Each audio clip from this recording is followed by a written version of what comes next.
காத்திருக்கிற ஒரு அற்புதத்திற்காக, ஒரு ஆசீர்வாதத்துக்காக. ஆனால் ஒன்னால் அதை அடைய முடியல, ஒன்னால் சில நன்மைகளை பார்க்க முடியல. ஆனால் நேற்று முளைச்ச காளான் மாதிரி வந்தவெல்லாம் டக்கு டக்கு டக்குன்னு. கவலைப்படாத, அவன் அடையாளம் தெரியாது உலகத்துக்கு, உன்னை உலகத்துக்கு அடையாளத்தை காட்டுவா. இது நல்லா இருக்குல்ல?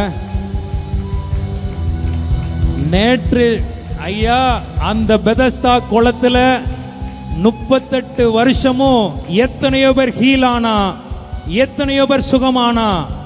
அவன் பேரும் அவன் சந்ததியும் எதுவுமே உனக்கு எனக்கும் தெரியாது. ஆனா 38 வருஷம் சுகமாகாம முடங்கி போன நிலையில அப்படி கிடந்த ஒருத்தனை இன்னைக்கு நான் பிரசங்கம் பண்றேன்னா, உன் காத்திருக்குதல் வேட்கப்பட்டு போகாது, உன் காத்திருக்குதல் வீணாய் போகாது. கர்த்தர் உனக்கு அற்புதம் செய்கிறது. ஓ, நீ அடையாளமாய் அநேகருக்கு வெளிச்சமாய் நீ இருக்கிறதான் இவ்வளவு காலங்களில் கர்த்தர் உன்னை நடத்தி கொண்டு வந்தார். விசுவாசிக்கிற பிள்ளைங்க நல்ல கை தட்டி ஆமென்.